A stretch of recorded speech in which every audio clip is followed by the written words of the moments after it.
Ladies and gents, yeah, as we speak here, if you've been living under a rock, US literally bombed the shit out of Venezuela and captured its president. Did you just hear what I said? A country just went to another country and captured their president. That is some next level shit. I've said this in the past. Why would you anger USA? You can't fight USA. If you're one of the big powers in the world, which Venezuela is not, but if you're one of the big powers, you still can't fight USA. This is such a flex at such a level that they're like, yeah, we don't have to like send army or anything like that. We'll just walk our ass there and grab your president. That's the level of flex this is. And as far as I can see the headlines, nobody probably died. That's another flex. We just went there, grabbed somebody, your soldiers didn't do shit. Now, in the past, I've said this, and I'm going to say it again. I don't know what I feel about a country just declaring another country's president a criminal, which he probably is. I'm not saying he's not. I don't know nothing about that. But in a concept, America just saying, oh, Maduro is a criminal, and we're going to capture, and literally went inside the country and capture the guy. I don't know what I feel about that. Like USA usually, preaches to India and other countries, like, okay, you're supporting Russia, this and that, and morality police basically. At the same time, you're capturing another country's president. Hypocrite much? But apart from that, yeah, this was badass. I'm judging from the comments that Delta Force was involved. There you go. It was over before it even started. We're gonna see the details on how it all went down. This was fun. This is obviously Cappy Army, as you can see. He's always quick with stuff like this. America's back toppling again, because today we're going to learn how Delta Force captured Maduro from a heavily fortified base inside Venezuela, and examine the massive 150 aircraft air campaign overhead. Then we'll look at who's actually in control of the country now. The first thing you need to know is the American raid really started 4 months ago, with what's called Phase 1 shaping operations. It began in August when a group of CIA officers were secretly inserted on the ground into the country. They created intelligence packets that tracked Venezuelan President Maduro's movements down to the hour, and they operated a fleet of stealth drones that sent constant live. Okay, we've seen many times how Hollywood shit is usually not real. But that doesn't apply when it comes to something like CIA. Everything you see in movies and shows is probably real. That is the level of dramatic shit they do. You can't just track a president. He has his army and like details who like constantly keep checks of everything. And yet a CIA agent, or not all, multiple probably, CIA agents were there constantly tracking what he's doing, where he's going. For 4 months when he was in high alert. That's insane. Updates, professionally stalking his position. The clandestine operation developed what's called a pattern of life, which is fancy intelligence speak for what we would call a daily routine. This way, intelligence officers narrowed down Maduro's location to Fort Tiuna military complex, the large base that lies just south of the capital of Caracas, where 3 million people live.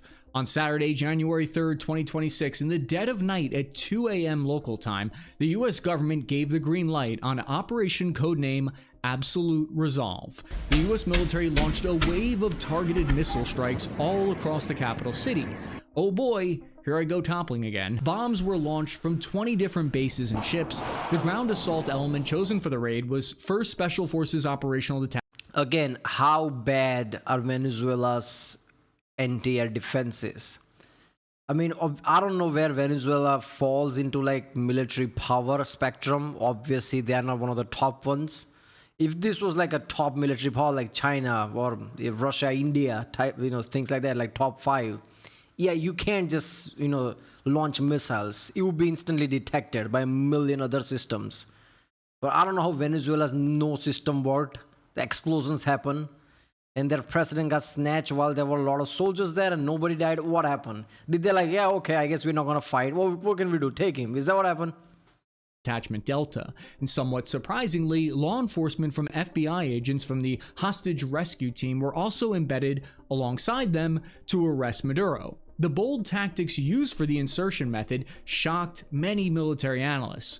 Reportedly, 11 American helicopters from the elite 160th SOAR Night Stalkers were deployed to spearhead this raid. SOAR is like the stunt drivers, but for helicopters, and they're loaded with like 300 special operators in the back. The team launched from the USS Iwo Jima Navy amphibious assault ship that's parked just a few miles off the coast of Venezuela. They flew low, only about 100 feet above the Caribbean Sea, to avoid enemy radar detection. Then they traveled the dangerous stretch of 10 miles over land from the northern shores to Fort Tiuna. They came under fire en route. One helicopter was reportedly damaged, but it was still able to remain operational. As the air assault flew across the capital, explosions erupted behind them, and it was uploaded live onto X. The operators used the MH-47G Chinooks and the MH-60L, which are special Of course, Chinooks were involved. Those are one of the badass helicopters of all time. Oh God, this is so good. Okay, technical point of this is so good. I'm being a fangirl here because of the equipment being used and how it's being used. By the way, all right. Don't judge whatever my excitement is for morality or anything like that. How you see this is your thing. I'm just talking about the equipments being used. Chinook, that's awesome. variant helicopters, which have unique countermeasures. Then they approached the base, and the Ocean's 11 style raid began. Raiding this complex is an extraordinarily risky job to even undertake. Fort Tiuna has hardened concrete gates. There are pillboxes built into the mountain right there with firing positions on the high ground, armed guard towers, and continuous 24/7 patrols. It's sort of like Venezuela's version of the Pentagon. You can see here it's built right into the side of the mountain to give defenders the height advantage, as well as being able to dig deep underground. What, we're taking a smoke break? I like how Cap is amping this base up, but clearly none of that shit worked. Obviously, like, other side is the most powerful of them all, Delta Force from United States, but still no casualties. I'm pretty sure that's the case, no casualties. So they were taking a smoke break. How is there no casualties? Its perimeter is pretty large. It's got about 2 miles wide by 4 miles long. Intelligence reports estimate that 5,000 of Maduro's most elite soldiers are assigned to this post. According to reports, Maduro constantly moved around the country, changing where he slept each night and throwing out burner phones to avoid being tracked to this location. But the base's defenses were defeated, partly because... What the fuck, man? This is so insane. You pissed off United States of America, Trump of all people, who's volatile. Rather than appease him, you puff off your chest. And in turn, you are so scared that you're constantly, you're like a criminal running all over your own country that you're president of, and USA literally snatches you away. This is insanity. This is like one of those things, it's like upcoming car crash that you can see and you don't apply the brakes. You can judge anything anyhow you want, but he should have known this would have happened if this happened like this. Like, he's at that position. Like, in politics at the biggest scale, surprising things doesn't happen because people either avoid it because they know that there is no cards to play there, or they just play their cards just like the way it's supposed to. Surprises are not there, right? There's a reason why Trump doesn't directly insult Putin or other way around. There's a reason Trump would not do same thing to Putin that he did here, because it might not go so well. So he's not even going to attempt to do that. Shit like that. Why didn't Maduro okay, this is not the place I want to piss off people. Let's try to appease them, appease Trump, and say, I'm not the criminal, I have nothing to do with the cartel, and this and that. Or do something. Or appease somebody else so this shit never happens. Some mediator or something. He just puffed off his chest and now he's arrested. What the fuck? Starting in mid-December, US Cyber Command laid the groundwork by targeting the power infrastructure, planting malware in their systems. When Cyber Command flipped the switch, it turned the lights off in the country, completely killing electricity to the base and large parts of the capital city. This cut off communications and made coordinating any kind of response extremely difficult. So the soldiers disembarked from the helicopters, the commandos hit the ground, and headed directly to the on-base house that Maduro was holed up in. U.S. General Kane said that the raiding force came under direct fire, which prompted American forces to respond with, quote, overwhelming force and self-defense, end quote. Intelligence officers on the ground with the team helped them navigate the compound. So let's get this straight, by the way. American military engaged Venezuelan military, implying direct conflict. Direct conflict between countries are insanely rare, military conflicts. This literally means America went to war with Venezuela. That's what it means when two military directly comes into fire. USA literally invaded Venezuela, by the way. This is not some vague shit. Regardless of your reasoning, I'm sure like most people that are watching these videos are like, yeah, I like Maduro got captured. Yeah, that's your thing. I'm not saying no to any, I don't care either way. I'm saying technicality, this is like you literally invaded somebody's country, snatched their president. That is next level shit. This will have ramification, man. Big ass ramification everywhere. They provided intel to this breaching team ahead of time that revealed that there would be thick steel doors protecting Maduro. This information came from sources close to Maduro's inner circle. He had a kind of panic room that was completely sealed off. So operators brought explosive breaching charges and buzzsaws, and they were prepared to break through. Meanwhile, outside, the American direct action penetrator helicopter laid down close air support suppressing fire.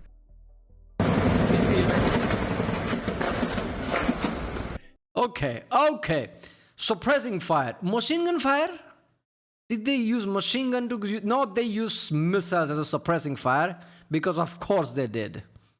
How is there no casualties? There must be casualty. I got the wrong information, I'm guessing, right? There must be casualties. No way it's not. That was suppressing fire. Constant barrage of missiles. This is a special beast mode upgun version of the Hilo.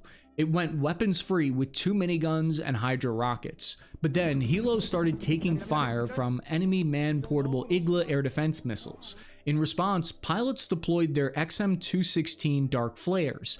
These defeat incoming missiles while staying invisible to the human eye. Delta Force finally breached into Maduro's on-base residence and found him. According to reports from CNN, who spoke to sources close to the raid, operators dragged Maduro out of bed, zip-tied, and blindfolded him while he was in the middle of sleeping. Then they led Maduro and his wife outside onto the Chinook helicopters and started flying back. Wife? Some Venezuelan military officer who gave away their location and was a source to the CIA just got $50 million in reward money. But this was only half the mission because the operators still... Somebody got rich off this shit. Oh god, this is too spicy, man. I love it. This is like as drama as can be.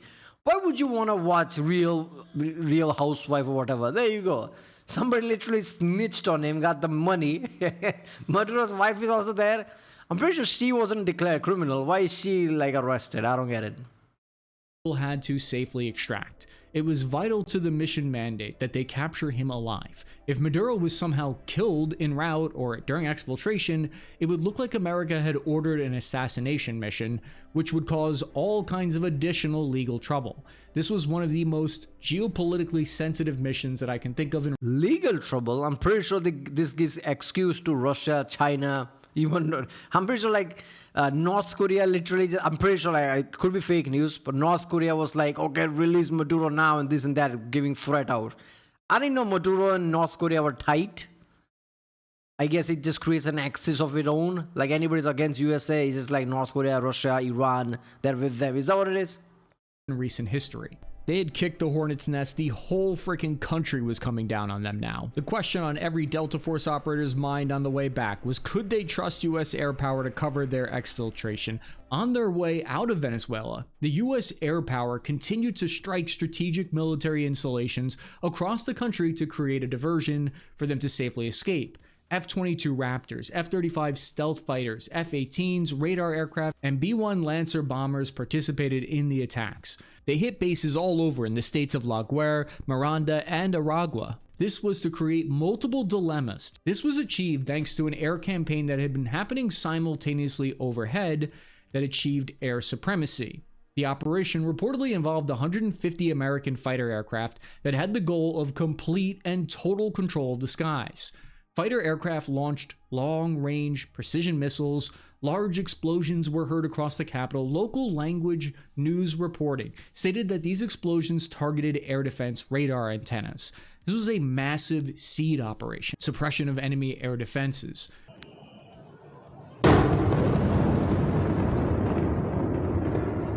According to Oceanit Defender on X, good friend of the show, the air campaign destroyed Buck long-range air defense systems and knocked out all the armored vehicles at the bases. And since then, new satellite imagery has come out and shown the scale of the destruction at the base. Large parts of the base were entirely flattened. American jammers scrambled radar systems, and anti-radiation missiles targeted the enemy's S-300 air defense launchers.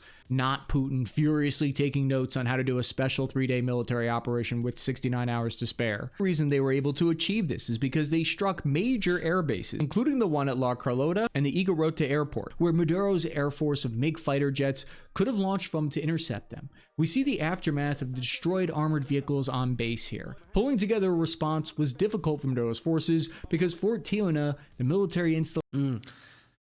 All right, this is how it works. You destroy the air defenses first. You take radars out. That's how usually operations work like this, right? So this was really fast. What surprises me that Maduro know this might happen. How was there no plan in place where if something like this happens, some response is immediate or scramble something faster? Why was nothing like that in place? Like, do they have no air force? Do they have no military? How did the Delta Force came with the fucking helicopters and took him and went away, right? To me, that's insane. In modern times, helicopters themselves is a questionable thing. Like, how are you going to use them? You have to be very, like, selective. They were kind of that, like, you know, they launched very low, flew very low. But it was like a big enough distance that, yes, even with all destroy anti-air defenses, there should have been something. Scrambled jets or something. Nothing happened. They literally take your military leader and that's it. Installation housed some of the most high-level military generals, and once it was hit, it sent them all into chaos. In dictatorships, sometimes they keep all of their decision-making military officials central in one single consolidated location, which is useful for maintaining control, but on the other hand, it has the downside of a single point of failure or weakness. Explosions hit the port La Guaira, which is one of Venezuela's most strategically important ports that controls regime-linked money. These shaping operations were designed to cause confusions and disorientation in Maduro's forces, because what stunned military observers about this assault was that helicopters were the defining feature. Combat footage showed Marine Corps Viper and what appeared to be Army Apaches striking ground targets with rockets. And typically these rotor aircraft are vulnerable and exposed without ground support alongside it. There are relatively slow-moving and often easy targets, these helos, or even handheld enemy air defense weapons. The fact that they were used in this raid indicates how confident US war planners were that they would have total air supremacy at this point. But the question is, why weren't any American helicopters shot down by some of the reportedly 5,000 man-panned Igloo launchers? How was the resistance so ineffective? There are several different theories and answers, and it actually takes us down a really weird, strange, almost conspiratorial rabbit hole. So strap in. The overwhelming combat firepower the US had amassed over the 6 months made resistance difficult. On top of that, polls show that Maduro was unpopular, with 10 to 20% approval ratings due to people being exhausted over Venezuela's economic crisis and the political repression in the country. So maybe few were excited to put their lives on the line for Maduro. Sources from Venezuela's opposition, however, told Sky News reporters that Maduro's capture was actually a negotiated exit, not a forceful capture.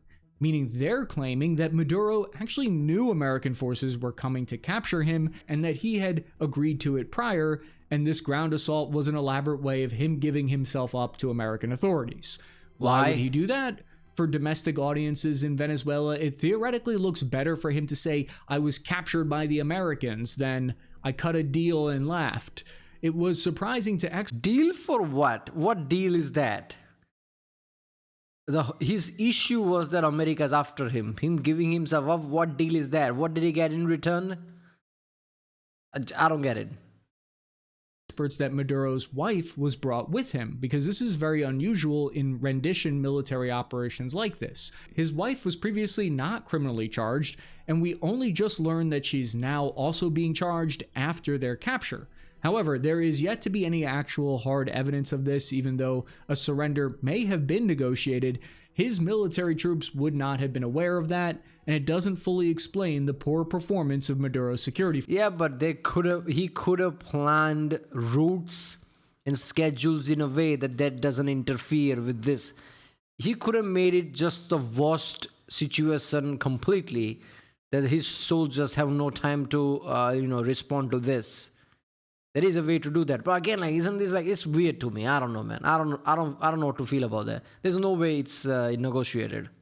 Forces. US President Trump said, quote, "We were prepared to do a second wave if we needed to do so. We actually assumed that a second wave would be necessary, but now it's probably not." Another theory is that he was sold out by... Yeah, that's Trump always kicks somebody when they're down, right? Like, yeah, we thought we were gonna need a second wave. Well, look at that. They were so weak we didn't need one. Somebody high up in the regime, like his vice president or defense minister, who ordered his troops to not resist the capture of Maduro. The alternative for how US operators successfully pulled this off without losing a single helicopter is it could be because modern US helicopters have electronic defeat of missile systems. It's called direct infrared countermeasures, which detects, tracks, and fires a laser directly into the seeker head, blinds it, confuses the missile, doesn't know which way it's pointing, and that works against Igloo launchers. Those launchers require proper storage also and training, which they appear to have not had. The 160th SOAR flies low-profile flights as well that did not... I think we're also forgetting like soldier readiness. Just having military isn't enough. Like, how competent is your military? Shit suddenly happen, like you might panic, and are you gonna grab the launcher and shoot at a helicopter? It could be stigma, like, holy shit, America's here, let's not make them angry, and they just didn't respond. There is that intimidation factor as well. Like, should we shoot down American helicopter? There could be disconnect there. The enemy the ability to even see and engage them. According to the chairman of the Joint Chiefs of Staff, Dan Kane, the success of the mission was the result of months of planning and rehearsals. Either way, the helicopters safely made their way back over the nation, back to the US Navy fleet, waiting for them offshore, where this photo was taken of Maduro. There were no American combat fatalities in the operation, although some troops were reportedly injured from bullet and shrapnel wounds, but nothing life-threatening. But now that Maduro is captured, who's in charge in Venezuela now in the aftermath? It's not as simple as a normal regime toppling that you might be familiar with. President Trump said that the US government will now run Venezuela now in the aftermath of the capture of Maduro. He said this will happen until a... How does that work? No, literally, step by step, how does that work? You just went there, grabbed their president, doesn't give you control. Why would the people there and military there, however military is left there, why would they agree America running their country? You didn't invade the country and disable all the military personnel. You didn't do Iraq thing. You just grabbed their president. Like, how does that give you control? Safe, proper, judicious transition of power can happen. The idea here is that the US naval blockade of Venezuela's oil will essentially, in theory, allow the US government to control Venezuelan authorities, no matter who's in power there, without needing to actually put the boots on the ground. The US government has stated they believe no further military action is anticipated in Venezuela. However, the resistance is forming in the nation already that could challenge this. Venezuelan Interior Minister... Dude, you're literally strong-arming a country regardless of your reasoning. Yeah, this is not going to end well, man. I know as I say that people are going to be pro-American people are going to be pissed off. But see from outside lens, how is this looking? I'm not saying you're not at right place. I'm not saying like Venezuela is not even the fentanyl doesn't come from there, as we've seen in multiple videos. Let's say Maduro is mastermind behind everything. Now you're strong-arming country and like dictating who can be in power and not. How is this democratic again? How does US dictates who's going to lead the country? Venezuela is not part of USA. This is like a stain in a country at a level. There are already a lot of stains. But in modern times, now you can't lecture any other country how to do things. You can't lecture any country on morality. Nobody's going to listen to you. Not that they were listening to you in the first place, but now they'll just tell you in the face, shut up. Bello appeared on TV in the street wearing a helmet and body armor, telling the population not to cooperate with quote-unquote terrorist enemies. Currently, Rodriguez was just sworn in as the acting president there, and according to the US government, she's cooperating behind the scenes because she has no choice. However, in public messages, she's very defiant against the US. What we know for sure is that the Venezuelan government is in disarray at the moment. They called on the people to take to the streets, but so far it's been a quiet, muted response, not millions taking to the streets in an uproar. But how do the actual people, the population living in Venezuela, feel about all of this? Do they love it? Do they hate it? Something we don't talk about. What do you mean do they love it? Again, even if they love it, they're gonna hate it. They're not gonna like another country literally walking inside a country grabbing their president, even if they hate the president. That just makes sense. Not enough. Looking at the Spanish local news reporting of the situation, they report that the response from the people of Venezuela has been mixed, saying, quote, residents expressed shock at the US military attack that left them wondering who was now actually in charge of the oil-rich nation. Yeah, they don't like that city got blown up, by the way. Their money, their taxes. You did blow up properties, radars and shit that was made from their money. So they're not gonna like that. Nobody's gonna like that shit, right? It doesn't matter who it is. If you blow up their city, they're not gonna like it. Some are celebrating the fall of the dictator. Other pro-Maduro factions are riding around with weaponry, angry at what they see as American imperialism. People are hoping that if Maduro is out of power, sanctions against the country will be reduced, and possibly the economy would improve. Others are skeptical of what will happen in the power vacuum. But was any of this even legal in the first place? When the US captured Saddam... Legal at what? What authority anyone has above countries? Okay, if you say, oh, this body says is legal, that body is probably controlled by USA and NATO countries. What makes that legal? When it comes to countries, there's no legal, there's power in the end, right? There's a reason why every major countries have their own powerful military, so nobody can do this shit. Because if somebody can do this shit, they probably will, right? So legal, what is legal? Like you can, like talk about semantics here, talk about certain shit here and there. None of that's gonna matter. Reality is you went there, grabbed somebody's president because you can. Yeah, in the end, just say that. Like, yeah, I did this because I could. Fuck you. People probably will respect that one.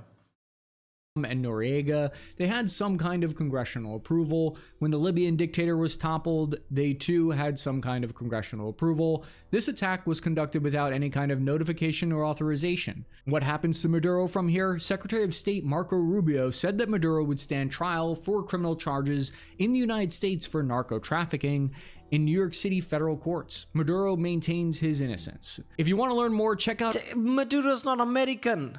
Why would he care what American courts have to say? Does that even make sense? I don't know. Again, I don't know what to think of any of this. Like, even if he's the most dictator you can think of, yeah, I don't know, man. This is weird, going into a country and grabbing somebody, like, I don't know. But yeah, this is badass. I'm not going to say, like, okay, this doesn't surprise me that, like, yeah, it's badass, but it's something that I expect.